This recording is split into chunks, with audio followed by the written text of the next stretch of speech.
Hola, soy Andrea Fernández, estoy cursando el primer año de profesorado de PEI, el profesorado a nivel inicial. En este video voy a hablar de los núcleos temáticos, pero me voy a enfocar un poco más en la transposición didáctica. Los 4 núcleos temáticos que voy a hablar en este video son el conocimiento escolar, los aspectos ideológicos, la transposición didáctica y la vigilancia epistemológica.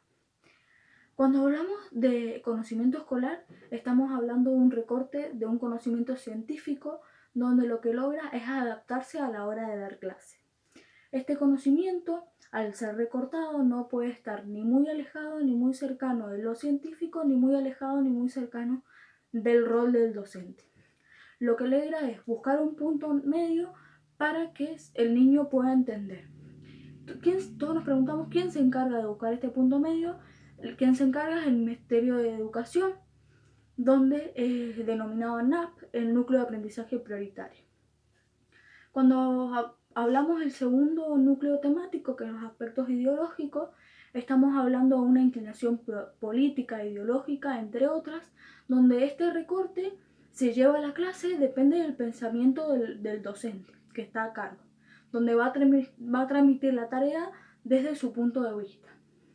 De esta manera tenemos en cuenta que hay campos disciplinarios específicos como historia, geografía, lengua, matemática, que no pueden tener condiciones relevantes. Lo que quiere decir es que no puede ser recortada, digamos. Tiene una teoría específica que se debe dar así y no puede el docente dar su punto de vista.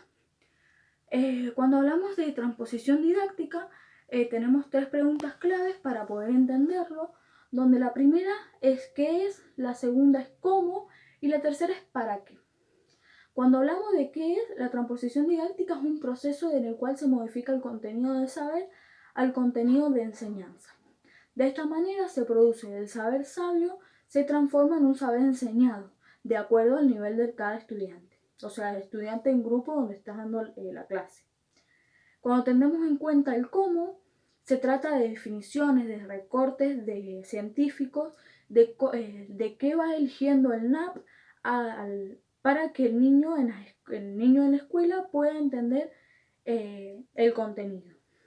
Y cuando hablamos para qué, estamos hablando de una nueva información que se da en clase, que sea más fácil, que el niño pueda entender, comprender y estudiar de su manera para que pueda lograr tener un conocimiento científico a la vez con la comprensión del docente.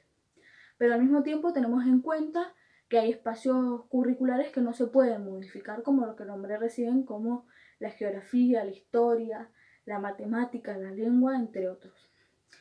De esta manera tenemos presentes 2 tipos de sujetos que también son conocidos como la transposición de saberes. Cada sujeto tiene un protagonista. En el saber sabio, el protagonista es el científico, donde el que se encarga de esto es el científico. Cuando nosotros hablamos de un saber sabio, sabemos que nos referimos a lo científico.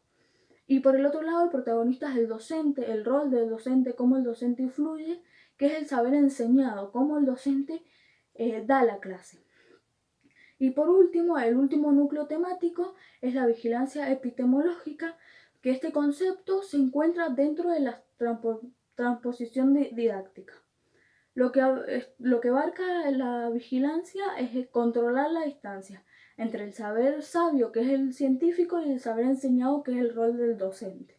Lo que quiere decir es que abarca un propósito general para que el niño pueda entender en la clase este proceso de transformación de saberes y el saber sea adaptado en él y se produzca un campo disciplinario específico.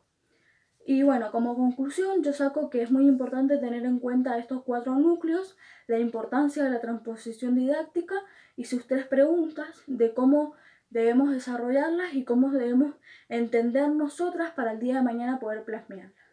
Muchas gracias.